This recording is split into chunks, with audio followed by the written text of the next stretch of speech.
great. Well, anyway, thank you very much for having me. And today we'll be looking at the four seals and going more in depth into the second one. So this is kind of like it's an in-depth beginner's framing, I guess, if that helps. So, often when you come to a Buddhist meditation course or a Buddhist sort of philosophy course, they're going to be talking about things like mindfulness and meditation and just kind of getting through the day in a more peaceful way, having better relationships, that kind of thing. The Four Seals is kind of what makes you an adherent of Buddhist philosophy. So it's going a lot more deeply into why is life like this? Why is reality like this? What do we do about it?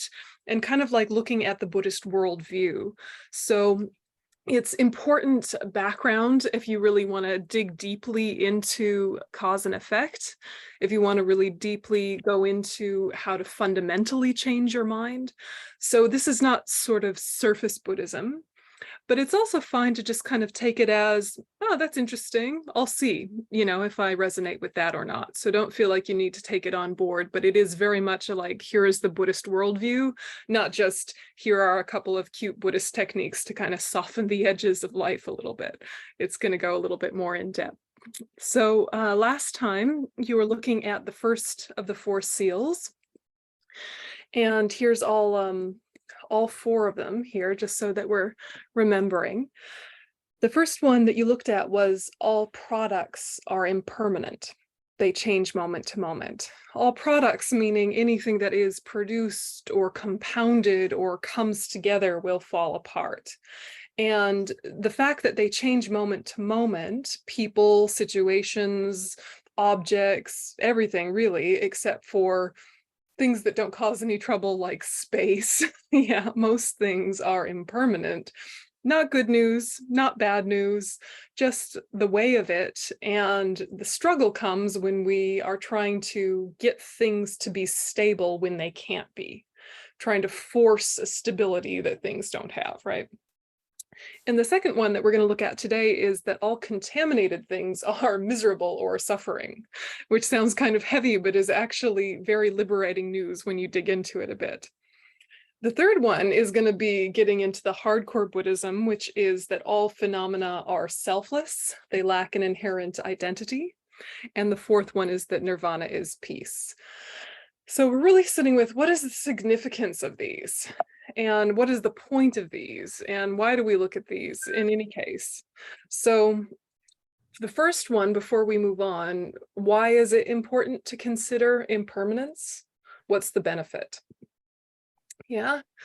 What do you guys think, having had to think about it? What is the point of looking at impermanence?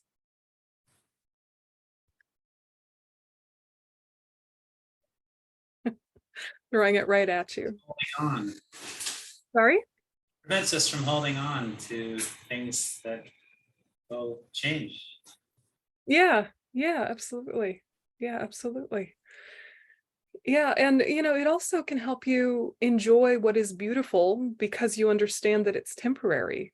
When those rare moments of human connection, when people are getting along, when people are loving each other, when the weather is beautiful, when things are at ease, you kind of don't take them for granted because you're remembering this will change. So you lean in, you enjoy, you engage. When things are horrible or difficult or not what you wanted or annoying or irritating, remembering impermanence shows you that, well, this is not going to be forever also, so I don't need to kind of get tense about it or stressed about it. It will not stay exactly this way. So remembering impermanence keeps you in flow. It keeps you in the way things are anyway, without that kind of resistance of, I want more of this and less of that, and that push and pull, and that like, I'm trying to get my life together in a type of stability and routine that is only possible on a certain surface. Do you feel like people are often trying to get a routine and then get kind of fixed about their routine once they get one? Yeah, and that maybe in the back of your mind, there can be this thought of, well, when I just get my routine sorted, then life will be better. Yeah, I gotta stick with my routine, then things are gonna be better. And there's a lot of like pressure to keep some sort of perfect routine as if every day could be the same and that you could develop some sort of momentum on the basis of secure factors and chapters in your life. And of course, that is true on one level. Yeah, you can rely on certain things like the sun will come up and the sun will go down. And also that having a few, regular meal times, regular meditation times, regular whatever walking the dog times, that certain things can be a little bit predictable. And that can fool us into thinking maybe everything can be predictable and I just got to get it all organized and contained. And that can create a lot of unnecessary pressure on your life and kind of suffocate your ability to be flexible and creative. So when you're clinging to permanence, hard days are harder and good days slip through your fingers. Yeah, so when you remember impermanence, good days are enriching and bad days are no big deal. So that's like the surface. But what other benefits can you think about when you really dig into the fact of so much of life being changeable? What's the benefit of really keeping that in the forefront of your mind?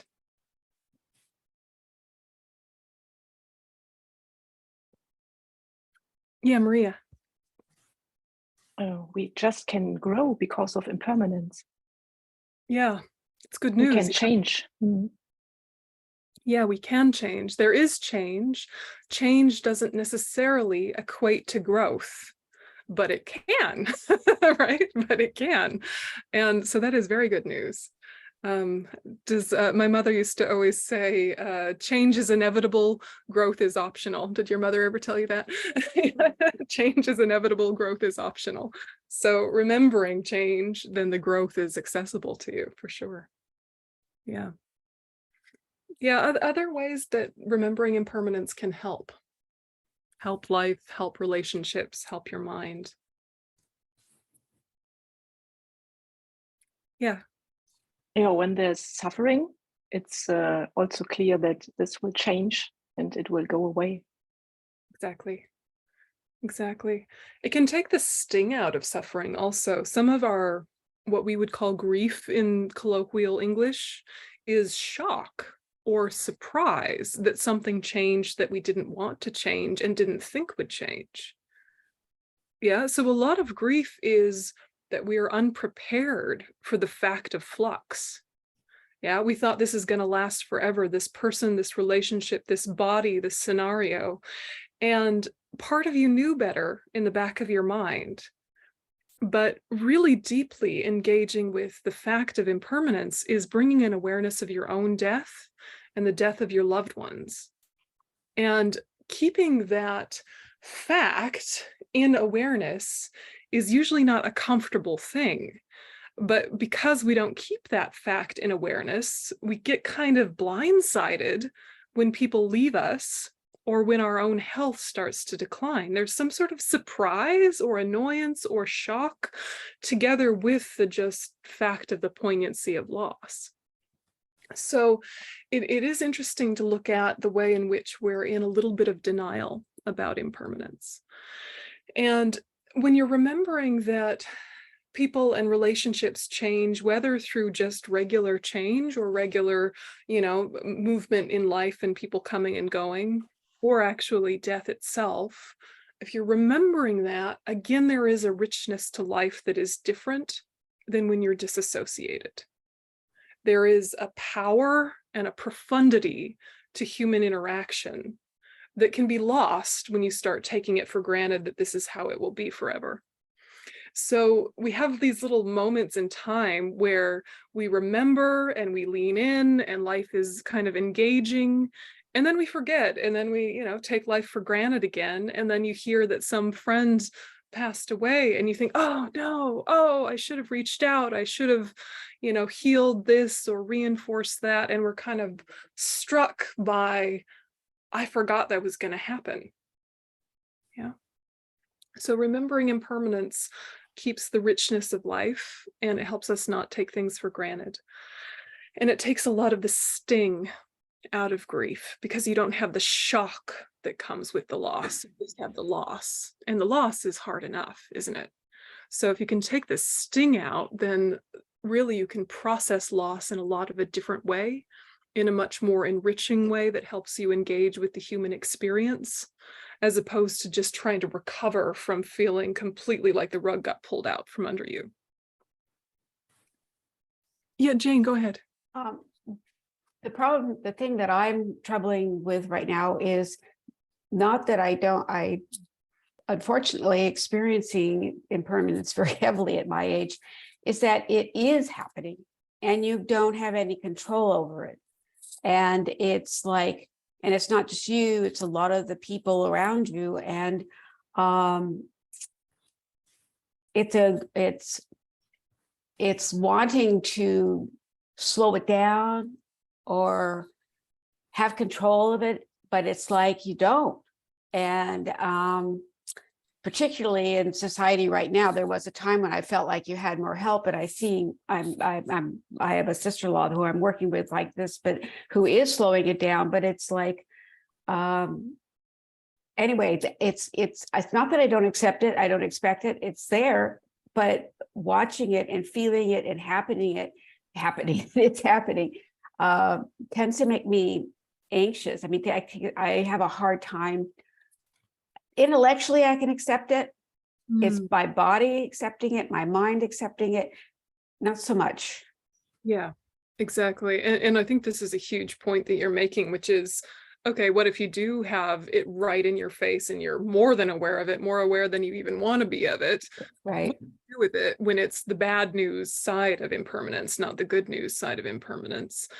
And this is one of the reasons why in Buddhism we bring it up, because it leads to you turning to what is stable, what is actually stable, and what could be even more stable. What do I have control over?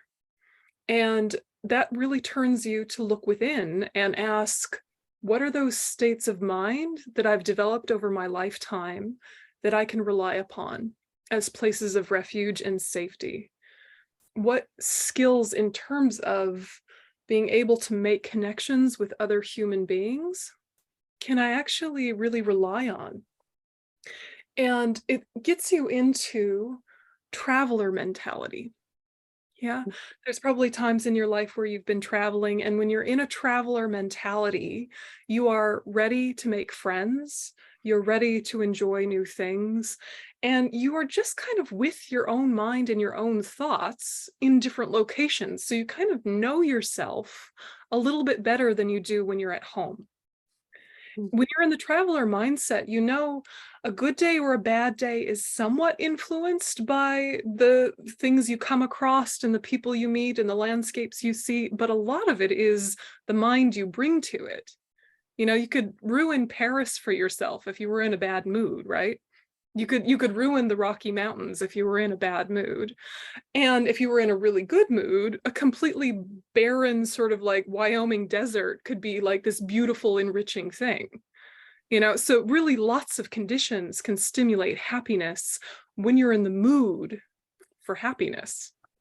That traveler mind also is ready to be a bit brave and say, why don't I smile and talk to the coffee shop person rather than just kind of like blow through and, you know, just get my coffee, you know, like when we're at home. So remembering impermanence gets you into the traveler mind, which is a bit more playful and curious and brave, because you're kind of you yourself with your own mind and your own skills so far. That is the place of finding stability. And whatever stability isn't there with your mind, you can develop into more stability. The mind is trainable. And that's part of why we look at impermanence, is when you're looking at the swirling, changing everything outside of yourself, you want to turn within and ask, what deep places of stability can I access within my own heart? You know, and where can I bring confidence? Confidence, not pride, right? But confidence of, I can make friends. Yeah. Confidence of, I can find beauty. Confidence in, I can touch peace. And sometimes it's been ephemeral in my life, but actually I have been able to do it when I set my mind to it. Maybe if I do it more often, it will come more easily. And this is one of the interesting things about like monastic life, for example, being a monk or a nun, is that often we're traveling quite continuously, especially if you're teaching, and you start to find the same friends in every country, right? You know, they just look different and have different names and different accents, but you start to feel like, okay, yeah, we do need human beings, but we don't have to be so specific. Right? When you're home, you're like, I need this human being and this human being, and those are the human beings that help me feel secure and happy and entertained. And it's kind of true. But then when they leave, it is like a disaster and it's heart-wrenching. When you're traveling, you're like, I'm going to find one I can have a deep talk with. I'm going to have fun that I can have jokes with. I'm going to have fun. I'm going to find one that's going to show me beautiful landscapes and go for a hike. I'm going to find one who will show me grocery stores and logistics. People are out there and I can connect with them. That's a really deep confidence to have that is so secure. You know, and we can all touch that place. It's just that we're not in the traveler mindset when we are in a routine or chasing a routine or fixated on keeping our routine, all that kind of stuff that is illusions of stability that we've never had. Do you know what I mean? Mhm. Yeah. True. And sometimes we get like societal pressures like, well, what if I enjoy all people? Does that somehow make me disloyal to my relatives or the people I like picked as my friends or my partners or my whoever? Is that disloyal in some way? And it's like, you're not going to run out of affection, you know, just like love the person in front of you, whoever they are. You will have an enriching connection from that. It's not taking away from any other relationship to do that. You can have, you know, agreements about how different relationships look and be loyal to those agreements, but it's different than having a heart open experience with everyone, known or unknown, stranger or friend, right? So these are the sort of things that give you inner stability, so then you can cope with outer change with a lot more flexibility and even joy. And then when people are passing away, you know, it is really hard when it's one right after the other. And of course, that happens, you know, kind of more naturally as you get older. But, you know, I think that a lot of us have had pockets in our life where it's like, when it rains, it pours. You know, you have one after the other after the other. I lost like 5 friends last year, all around my age. And you don't expect it when you're younger. And it was just one after the other. Random accident, health crisis, chemical dependency issue, you know, very different reasons, COVID, whatever, you know. And just as you start to recover from one, there's another. And that happens in our life where there'll be pockets of peace. And then when it rains, it pours. And kind of getting yourself awake enough to say those little pockets of peace are not just to kind of disassociate, but those are those pockets of peace to integrate the knowledge that I gleaned from the hard times and to build strength and resilience to prepare me for the next hard time so that I can be a point of support for other people in my life.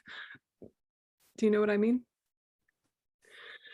So, I mean, easier said than done, but remembering impermanence really becomes this vital project for all of us, because whether you're Buddhist or not, or religious or not, it is just a fact that things change. You know, you don't have to have any particular belief system to see how that is true. So getting into being in the flow sounds like some sort of like hippie woo-woo nonsense, when in fact it's like deeply profound. Yeah. Any questions about impermanence or extra thoughts about impermanence before we shift to the second one? Yeah, go ahead. I mean, it's a lot of what you're saying, but it's learning to trust the process. Learning to trust the process.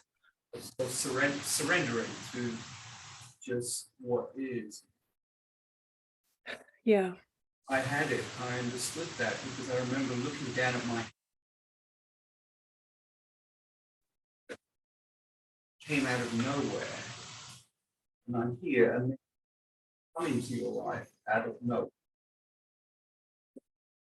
But you will see them in things have a way, trusting, surrendering to the process that has a way. If they go, just like I came out of nowhere, they will come again. It's a trusting that process, a level that things have a way of working themselves out. And if we look back, see that, and then hold that for the future. Yeah. Yeah, exactly. And kind of letting it pull you into what is inner stability that I can connect to and what is outer trust that I can connect to. And again, you don't even have to have any kind of religious or spiritual belief system to know that there is a part of humanity that is good and kind, and that is something that can get covered and distorted and go all sorts of different ways or be unreliable because of aging and death and sickness. However, there is a heart of goodness in all people that can be accessed, and you can get confidence in that by accessing your own again and again. And when you're irritated and annoyed or depressed or anxious or whatever is going on for your mind, if you can ask yourself, how do I weave my way back into my good, kind heart? And you can even be very honest about the struggle of getting back to it.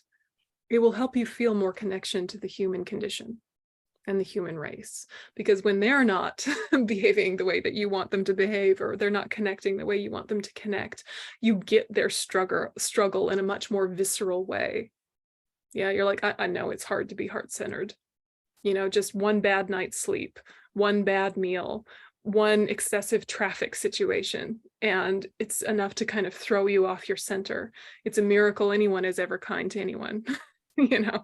And so you're really looking for the good in people, not with rose-colored glasses, not in a Pollyanna sugary way, but with a real deep understanding that that heart can never be ruined, even if it gets covered by all the chaos of life.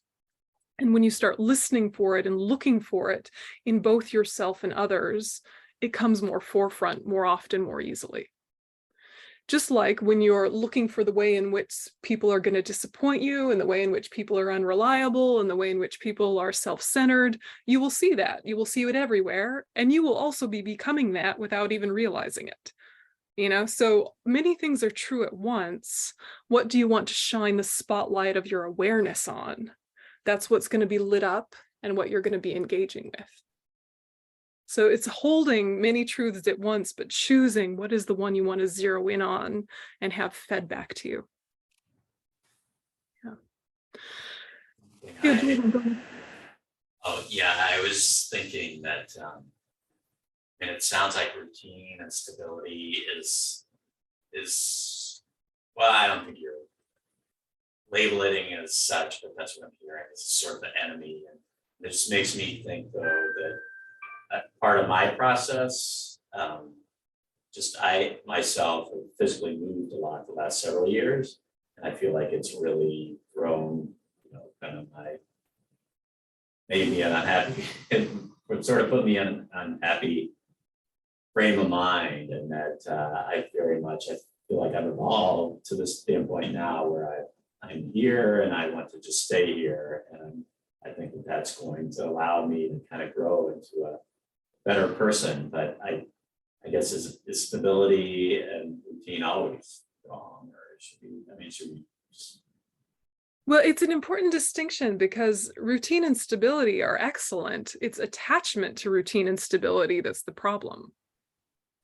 Do you see the distinction, right? Like having a routine, having stability, having consistency in your inner world, your inner practice, as well as your outer circumstances, that can be very useful, but your attachment to it is what makes it untenable, right? So, you know, you have your routines and you get a good continuity and a good momentum with ways of accessing peace and development and open-heartedness and all of these things, but our kind of innate grasping at permanence, our innate assumption that stability is possible, very easily kicks in and says, this routine is what I need for happiness and security. when in fact this routine is just a support. It's a condition, it's not the substantial cause. So it's like a very delicate dance of, I want to have plans, I want to have gentle goals, I want to have a certain kind of stability and routine, and no attachment whatsoever to that being the case, because life is not that predictable. So as soon as you get kind of concrete about your routines, that's when the stress of the upset comes. I had planned to do this and now this is happening. You know, and then you're stressed that day. Whereas you're like, oh, I planned to do this, but this is happening. All right. You know, when you're in a cruisy mode. So what I mean by a traveler mentality is not that we should travel all the time.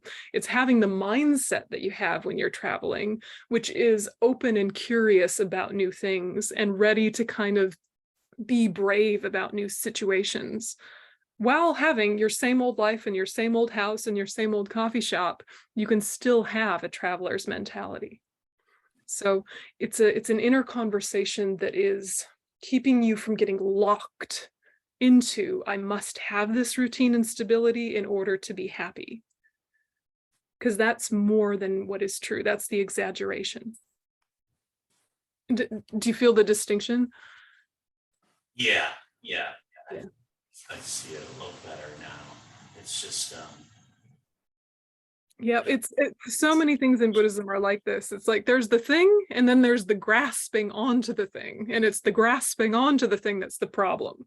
The thing is fine, whatever, do the thing, you know, have your dog, enjoy your dog, love your dog. But if you think you can only be happy if you have your dog and you go on these walks at this exact time every day in this precise park, and you only see these people and not those people, and you get really specific and tight in your mind, then any disruption to that is an opportunity for stress. But if it's just a gently held plan that's nice when it happens, but other things can be nice too, you're living with flow and you're living with the fact of impermanence. So you can have a lot more flexibility of mind and a lot less stress. So remembering impermanence is remembering that even in the peaceful pockets of your life, things have had little areas of inconsistency and little wobbles and little shifts. And if your mind is happy enough, that does not trouble you. And if your mind gets tight, even the tiniest little thing out of your routine starts to bug you. You know, you've got your way that you drive to work and now there's construction there. Oh no, disaster. Or it's just like, oh, I'll go a different way to work. Let's see what's over here. You know, it's not good or bad in and of itself. It becomes good or bad because of the mind you bring to it. So again and again, we're just trying to take the power back from the outside world and remember that the power for happiness and contentment is within our own mind. Because we keep giving credit to the stuff and the scenarios and the people because they are significant conditions, but they are not the substantial cause. And it's a tricky distinction. Yeah. So when we look at the first one, all products are impermanent. Products meaning all, you know, people, mindsets, situations, et cetera, et cetera. We're just remembering to notice change and to not block the fact of change and to not cling to permanence so that we're living in a flow state. And you can kind of leave it at that for now. But the main thing here is looking at what can be stable. What can be stable is your own mind. And your own mind might not be stable right now, but it can be with training. And stable in the sense of more flexible with the outer flow of life. And it just requires coming back again and again and again to your own wisdom and your own good heart, and letting that be what directs your choices in life, rather than kind of sensory fixations or, you know, superficial plans. Okay, so all products are impermanent. The second one is all contaminated things are miserable. Okay, all contaminated things are miserable, suffering, dukkha. So contaminated by what? That's the first question. Yeah, contaminated by what? So contaminated from a Buddhist perspective means under the influence of karma and disturbing emotions. That's what quote, contaminates phenomena, inner phenomena, outer phenomena. The contaminant is karma and disturbing emotions, all of which come from innate ignorance about how self and others exist, self and phenomena exist, ignorance about the self, basically. So it's not original sin. It's original confusion, which can be clarified. Yes, original ignorance, which can be gotten over through wisdom. So the mind itself is where the confusion lies, but the mind itself is also what can get you out of it. So right now, everything's got a little edge of suffering to it, even your favorite things, right? Even ice cream has an edge of suffering to it. If you eat too much, if you eat too fast, if you are lactose intolerant, and even if everything's going well and you have the exact right ice cream at the right time and the right amount at the right speed, you may be comparing it to other ice cream events and wishing it was a little better, or worried that it's going to end, or dissatisfied in some way. We just always have that little like 10% discontent, even in the best moments on the best days. Do you feel that that's true for you? Just like a quiet little 10% discontent that's worried the pleasure will end, or is comparing it to other pleasure, or, you know, you've got a headache or something, like things are going okay, but there's just a little pocket of not quite enough. That's what commercialism is all about. That's what motivates us as a consumer society is, got this peanut butter. If I get this peanut butter, it's better for me inside, but it also has a little bit of more sugar in it. So if it tastes more, I don't know, it just, if I only had this, everything would be fine, and it's not. Yep. And that is kind of, you're quite right. That's where advertising sadly works, or where advertising is trying to get us to consume and consume, because it's using the fact of that 10% discontent rather than turning towards how come discontent? Where is this discontent coming from? Can this discontent be ended without money, without stuff, without people, without scenarios? And to look at actually everything, when it's contaminated by karma and disturbing emotions, is going to lead to suffering or has suffering built in, can be a very liberating understanding of the world, because you stop feeling like you're the one strange person who can't find peace. You realize, oh, that is how all of our minds are. They're under the influence of this confusion, which can be fixed, but until it's fixed, we're just never going to feel satisfied. I remember one of my teachers, Lama Zopa Rinpoche, who recently passed away, one of the first teachings I ever heard from him, he's a Tibetan Lama from Nepal, and his English is a little funny, and his cultural references are a little old-fashioned. He said, in the words of the Rolling Stones, and as was shown by the life story of Elvis, I can't get no satisfaction. That's how he started the teaching. I can't get no satisfaction. And I try and I try and I try. And it's interesting to sit with, because we often feel like there is something cosmically wrong with us, that when our friends are getting along and our health is okay and the weather is beautiful and bright and we're sitting in a comfortable chair and we have a lovely drink of some kind and we're not quite happy. And we think, why am I not quite happy? I'm mostly happy, but I'm not quite happy. Why not? Yeah, or you get what you want. You know, you've been saving up or preparing a loan or whatever it is, and you get the car that you've been anticipating will really be so much better than your previous car. You get it, you're happy. And then the next moment, you're worried about the first scratch, or you're worried about your friend's judgment of it, or you're worried about now it's going to be more potentially stolen, or you're worried. Yeah. You get a new computer, you're happy. And then you have to figure out a new operating system, and you have to figure out where all the stuff is now. And now you're not sure, is it going to last? And, you know, there's just something that is ruining it for us all the time. Yeah, I mean, it's so interesting to think about, like, maybe you have a very good friend in another state and you miss them, and you finally are going to see each other, and there's all this anticipation you're going to see each other, and you do see each other, and you have a big hug and a grand reunion, and you're so happy to see each other. And then in about an hour, something will annoy you. Yes, or they will be annoyed, or you will be a little anxious, wanting things to go well, or a little grumpy that they didn't go as well as you thought, or, you know, it, like the whole house of cards falls down, even when everything goes just as you planned. And rarely do things go just as you planned.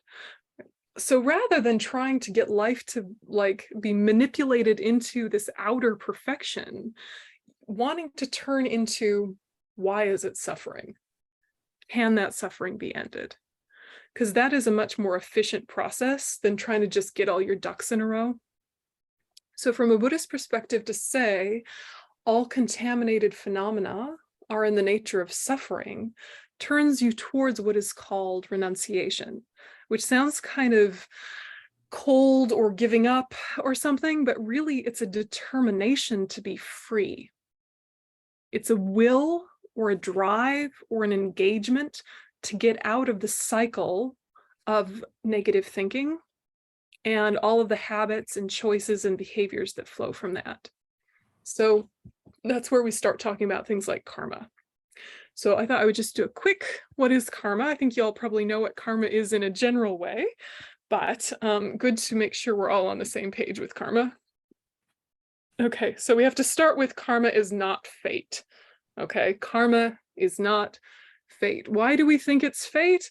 Because we have these cultural associations like the three fates and the maid and the mother and the crone, and we have these kind of associations that come in from just how our culture developed, that we think that there is a development of events beyond our control, regarded as determined by a supernatural power, or that the course of our life or the outcome of a particular situation for someone or something is somehow out of our control.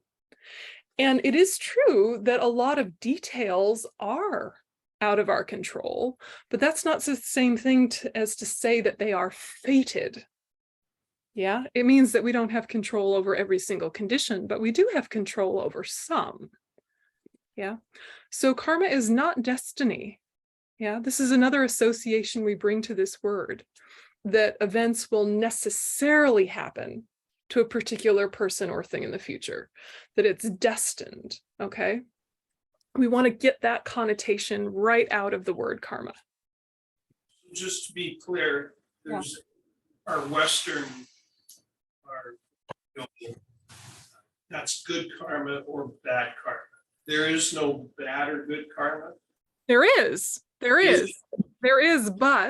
the problem is that the word karma carries the connotation of our particular society, which is not a connotation that it has in Buddhism or even Hinduism, right? We have a complete misunderstanding of karma in our society because we're brought up with influences from Greek mythology and Roman mythology. We're also brought in with Judeo-Christian influences about creator God. And we feel like fate is punishment or reward or a destiny, and none of that exists in the definition of karma. So we have this word in our society as if we know what it means.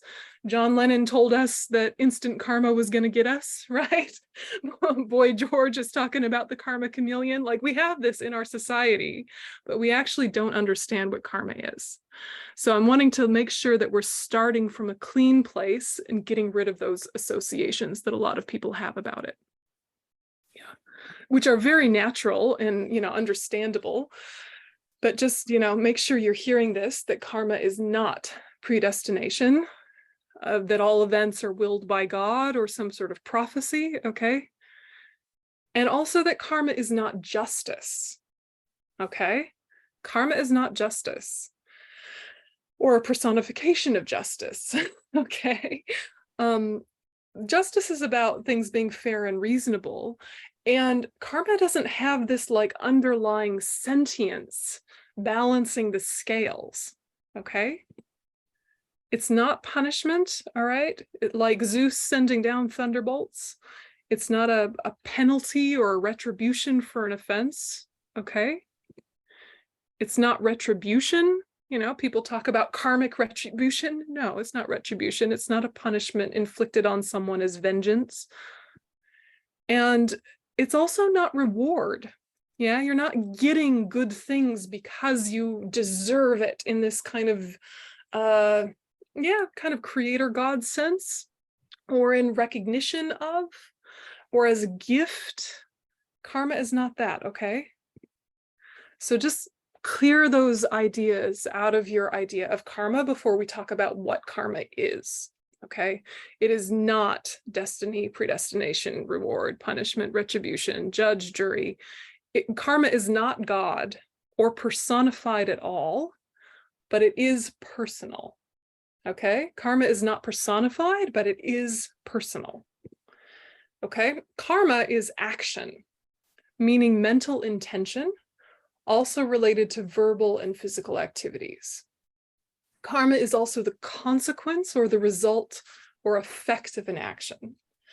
When we say consequence, don't put on a heaviness, put on just the idea of result or effect. So we use the example of the natural world when we talk about karma.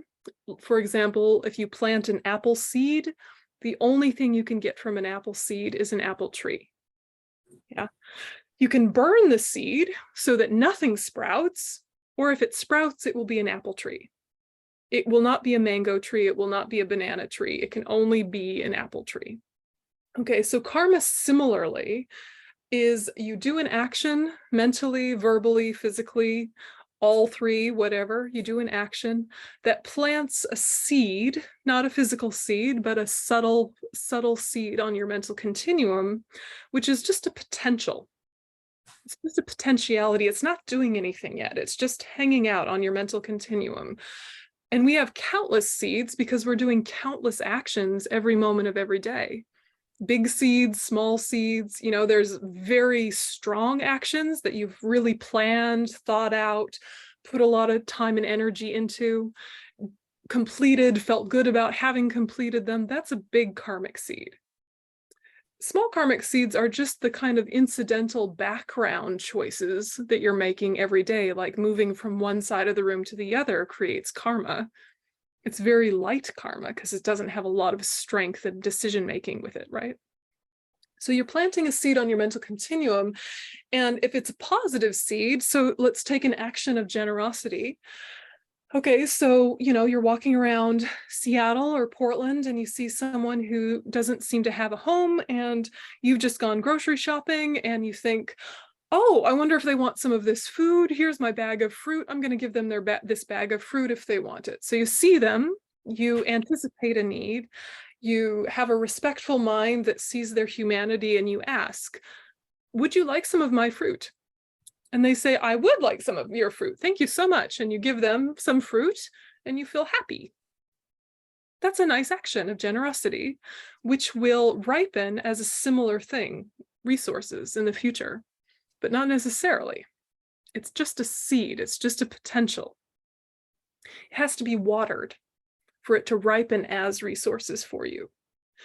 So it's just hanging out there on your mental continuum, not causing any trouble, not causing any benefit. It's just hanging out there together with countless other seeds. And then what happens is that your mental state and different things you come into contact with act as conditions to ripen a karma. And the first place that karma ripens is your feeling.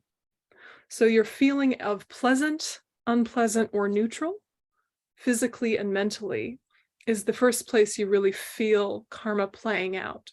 So right now you have karma ripening. You have physical karma ripening. Is your body feeling comfortable, uncomfortable, or neutral? Well, you have a pleasant, unpleasant, or neutral kind of experience. All right, so that's a karmic seed ripening from the past. What you do about it creates the future. So then mentally, it might be in alignment with your body. If your body is aching, you might also be grumpy. Or your body might be aching and your mind is okay. And your mind is kind of neutral, say. So you have a neutral karmic seed ripening there. Lots of stuff's going on for us all the time, isn't it? And these karmic seeds only have a certain potency, just like regular seeds. You know, some flowers last months and they come back every year. Some flowers last a few days or a few weeks and then they're done. Similarly with karma, some of them have a long duration, some of them have a short duration. So when we're looking at karma, it's important to understand that it is not simple. It is not simple. It's described very simplistically in Western society. But from a Buddhist perspective, it's what is called an extremely hidden phenomena, as opposed to a manifest phenomena. So like the water in my glass that appears to my eye, primary consciousness, observing it in front of me, that's a manifest phenomena. I can see it's water, it's obvious, okay? There are hidden phenomena, like the emptiness of an inherently existent self that appears to the mental consciousness of an Arya Bodhisattva and single-pointed equipoise on emptiness. That is hidden for us at our level, but can be accessed with intensive study and meditation. Okay, that's hidden, but karma is extremely hidden. It's even more hidden than the lack of inherent existence.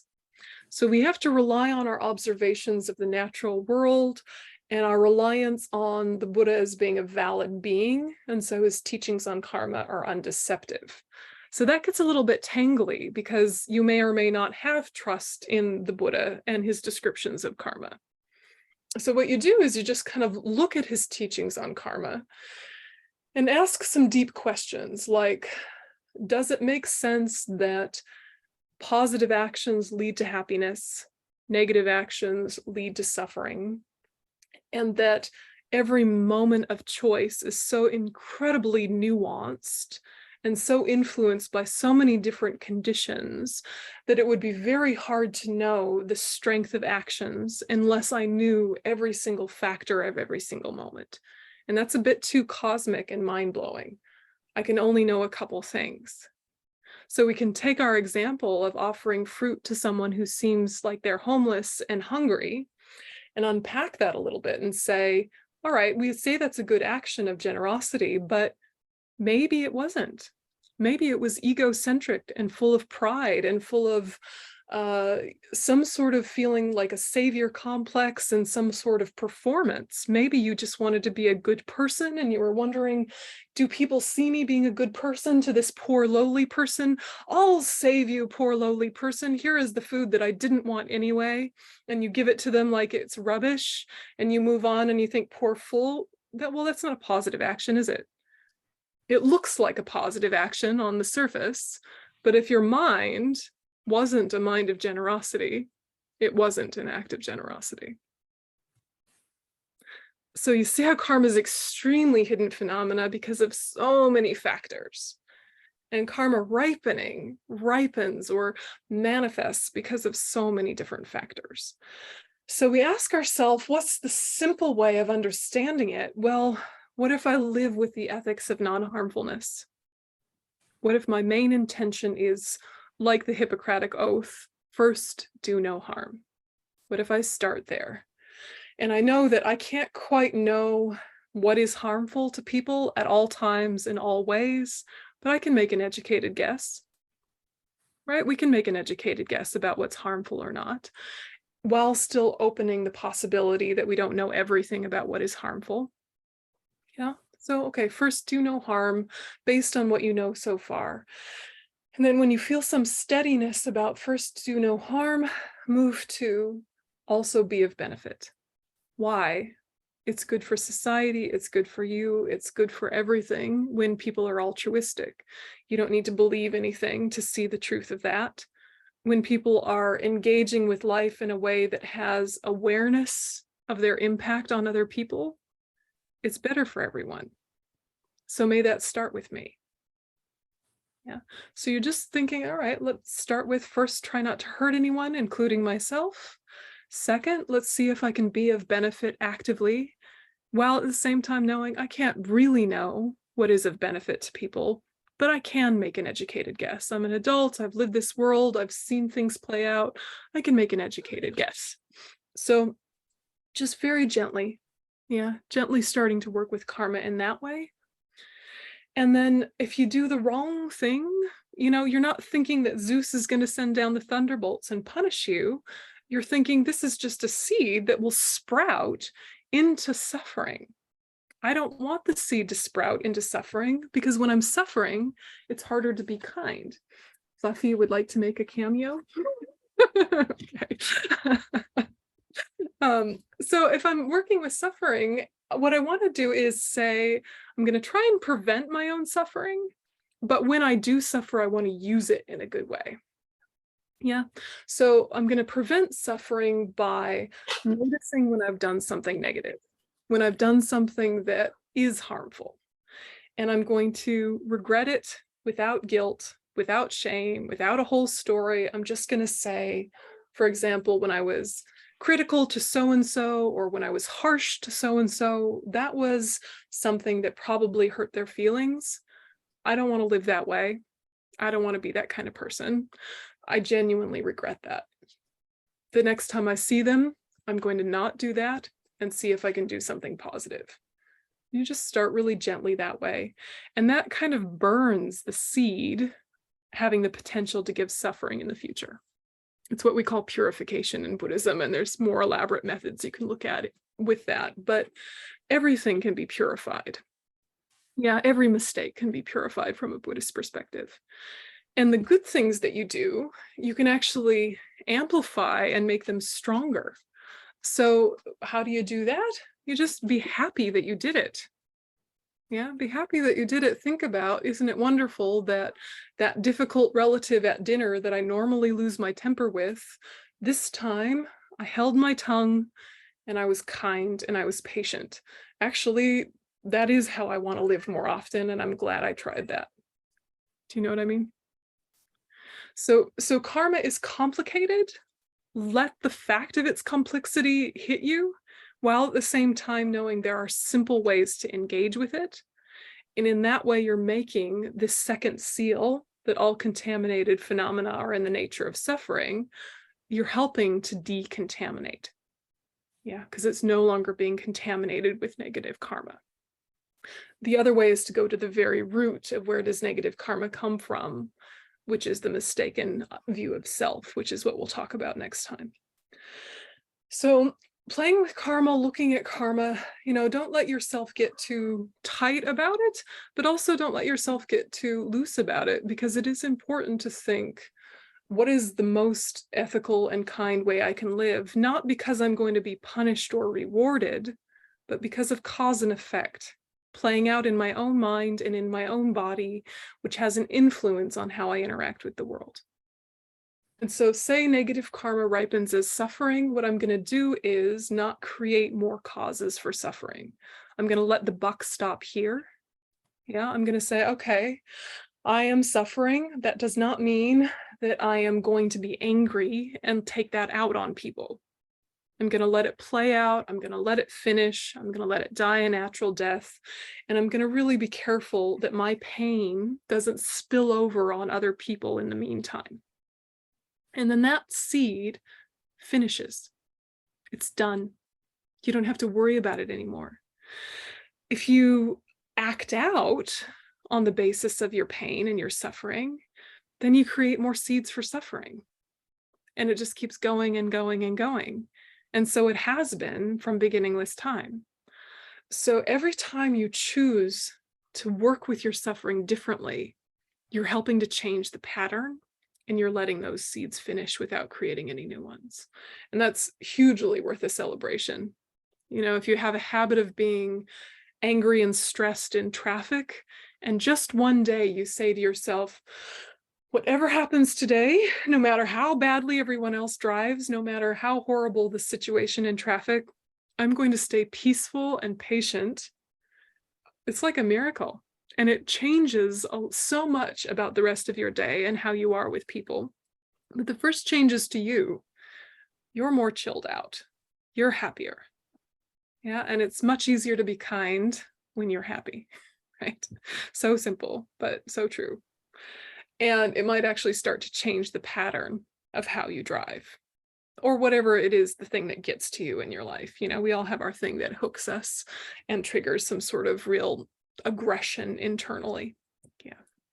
So just very gently, but that's the short explanation of karma. Do you guys have any questions before we have a little break and then a meditation? Karma or suffering questions?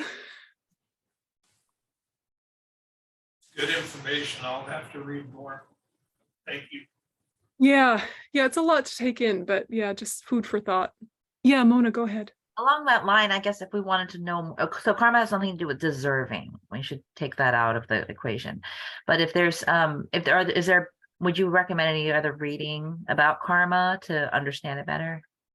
Yeah, I mean, there's a really good book. Let's see, here is the definition of karma, but it's from this book, Samsara, Nirvana, and Buddha Nature by His Holiness the Dalai Lama and Thupten Chodron. So this series is really excellent. This is, I think, the third book in the series, and it's the one that has the most about karma. So I'll leave that up during the break so you guys can peek at it. But yeah, Samsara, Nirvana, Buddha Nature is a really good one. Yeah, there's lots, but yeah, that one I recommend. It also just has a really solid glossary. So if you don't want to read the whole chapter, you can just flip back and be like, what's that? And get tidy quite quickly. Yeah. Yeah, go ahead, Jane. Again, my questions have to do with longevity, the long-term negative aspects of life. And it's one thing to have things transpired like traffic or people you see, but it's one thing to have physical things with one's body. As I'm aging, I find that much more difficult to remain happy and cheerful about the whole thing, because it continually reminds me, and sometimes it's difficult to even do practice and things. So it's hard to know. I keep asking myself, what is my karma that caused this? What did I do? And maybe I know I'm not probably supposed to ask that, because you said it's not like your judgment and things, but that's how I feel. I feel like I must have, and yet I don't know. I can't stop it. I can't, pardon me, how I interrupt it, I guess, or accept what's happening as, okay, it's okay, I can be happy about it. I mean, that's really difficult.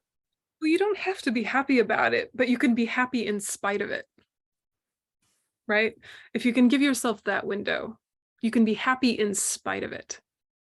Yeah, because it's painful. You don't want it. You don't have to pretend that you do want it. Be like, I don't want this. I don't like this. If I were to make an educated guess based on the Dharma, sickness, illness, shortened life, anything that involves physical pain and suffering is usually related to killing karma. The specifics, who knows what you got up to? It could have been a million lifetimes ago. So you're not feeling like it's your fault. You're feeling like it's a cause that you created at some point under the influence of ignorance, just like everyone else. And now it's playing out and you don't want it, but there's ways in which you can use it. So you can use it by thinking, every time this is particularly hard, if I meet it with patience, I'm letting it finish. If I meet it with rage, I'm creating more negative karmic seeds. So how can I start with patience and feel like I'm finishing old garbage from the past? Done, getting rid of it, one level. The other level is to be very kind to yourself and think, wow, look at how this interferes with my life. Look at how this interferes with my practice. Look at how it makes relationships hard. This is really hard. This is so hard. How does anyone function with pain and suffering in their body? And yet suddenly your heart can open with this compassion for yourself and for other suffering sentient beings. And it gentles you. You know, when I was a teenager, particularly, I suffered from chronic migraines, just chronic migraines. They were awful. And I was also a teenager and grumpy, like teenagers are. So I was a grumpy teenager, but I was also in a lot of pain. And then they all got mushed together and I was just like hell to live with. My poor parents, really, my poor parents.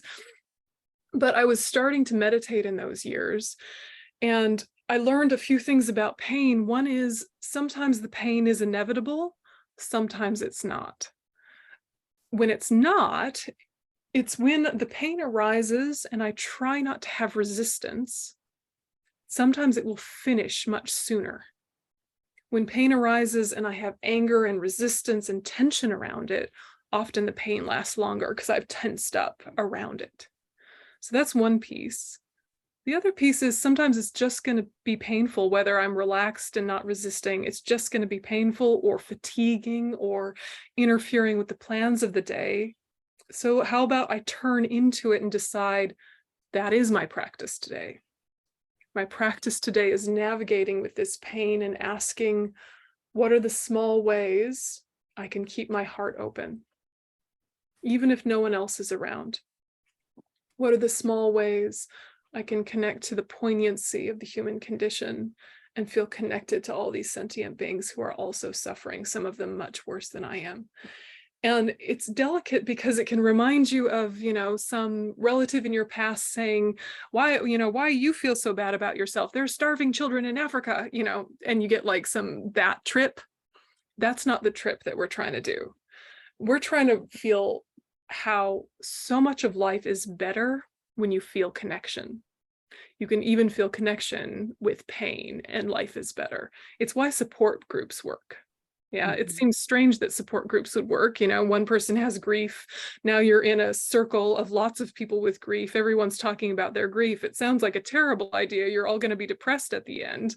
But actually, no, hearing everyone else's grief helps you feel connected, which lifts your own pain into something a lot more manageable. So you don't need a support group to do that. You can just do that in the moment of your house, in your own body, feeling, I don't want this experience. How many other people are having this right now? I am connected to them. I'm connected to them. We are in this together. And this is not forever. It's going to have waves. So even if you have this same illness forever or the same pain forever, it doesn't feel the same second to second to second. It always comes in waves. All forms of pain do. Sometimes it's horrible. Sometimes it's manageable. Sometimes it's barely there. And it's, and so you're just thinking at the peak of the wave, when it's at its worst, opening your heart to all sentient beings, thinking, may we all be free of our suffering. And I'm not going to create more causes for this. I'm going to be so careful with life. I'm going to value life. Yeah, you can even take actions to save lives, freeing animals that are destined to be put down, or, my classic is bait worms. Whenever I'm, getting gas and I see bait worms in a little fridge, I buy some bait worms and then I say some mantras on them and then I let them go. Right. Because they're, I really, it's important to value life, but it's also important to realize how much of our physical stuff is from having not valued life. Yeah, Thank you. gently.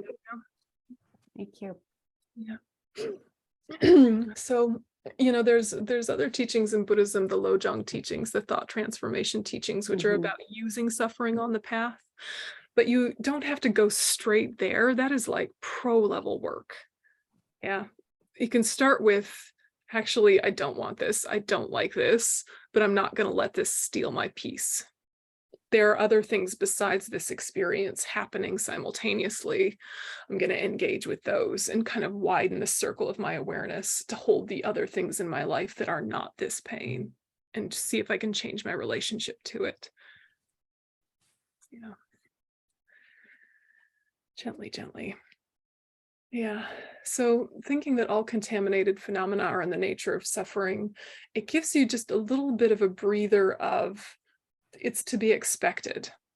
And if I don't want it fundamentally, I need to start looking fundamentally at overcoming the causes, which is really working on ethics and then moving on to working on your understanding of reality. Yeah. Yeah. And all of that done with an altruistic mind leads to Buddhahood, which is really stable happiness. Okay, so let's have a 10-minute break and then do a meditation. Okay, start to come back.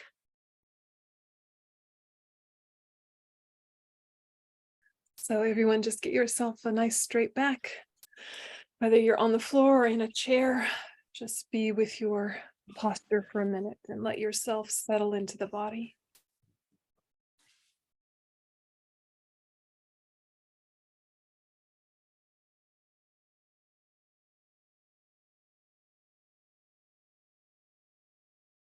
And scan from the crown of your head down to the tip of your toes, letting any tension in the body release and relax.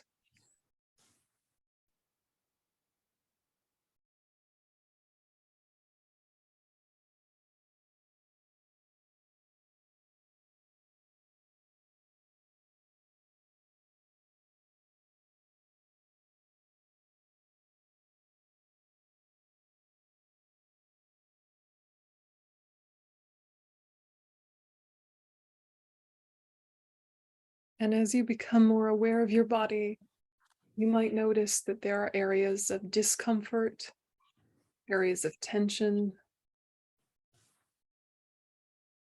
something painful here or tight there.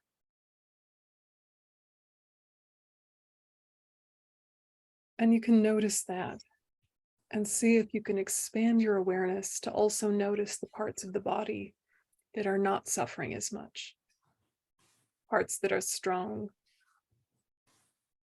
parts that are relaxed, where circulation is moving very easily, where the bones and muscles and ligaments are doing their jobs.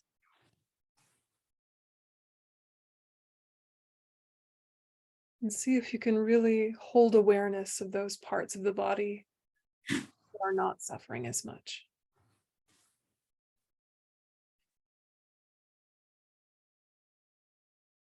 Many things being true at once, even just physically.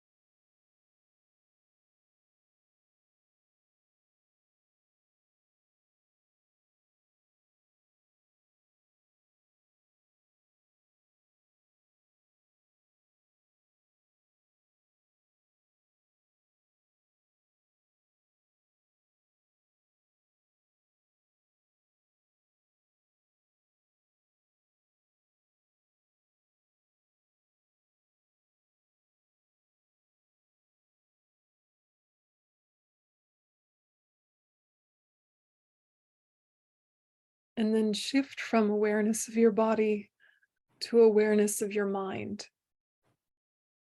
And just see if you can notice the atmosphere of your mind, the mood, pleasant or unpleasant or neutral. Just bring your awareness to what's going on with your mind. Watch it like watching clouds in the sky.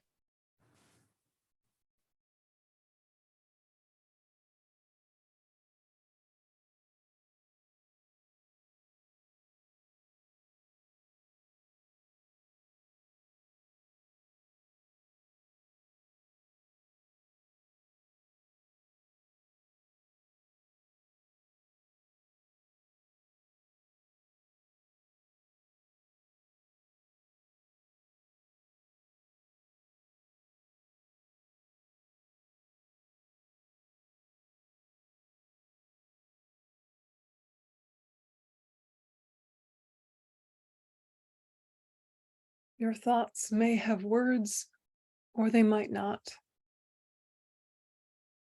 Your thoughts might be spacious or they might be very busy. See if you can watch without being worried about what arises. Just let it be as if it were weather.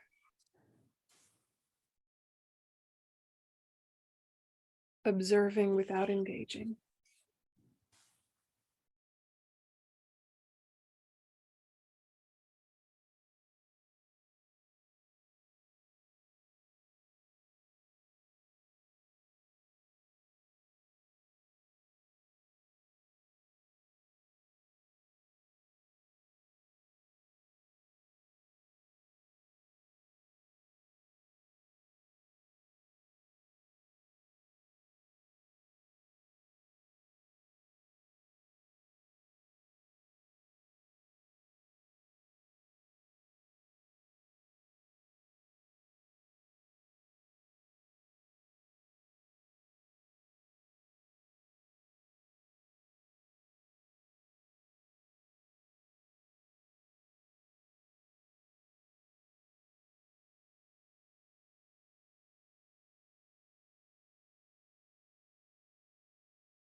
there are some unpleasant moments in the mind, maybe just passing irritability or confusion, maybe some heavy stuff in life.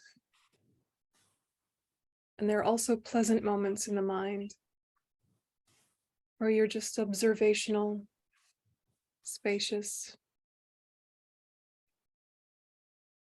pleasant moments in the mind.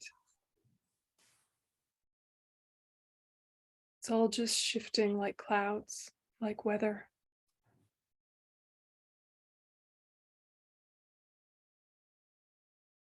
See if you can try not to identify with the weather. Just watch. Non-reactive.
And just let yourself conclude that the body has suffering, but not only suffering. The mind has suffering, but not only suffering. There is also pleasant karma arising, happiness arising. And all of it is changing moment to moment.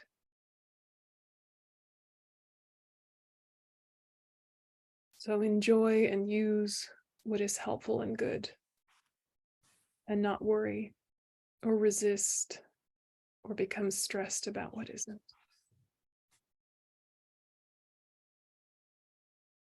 And may all of this understanding of our own mind help us understand the situation of others and bring compassion to that.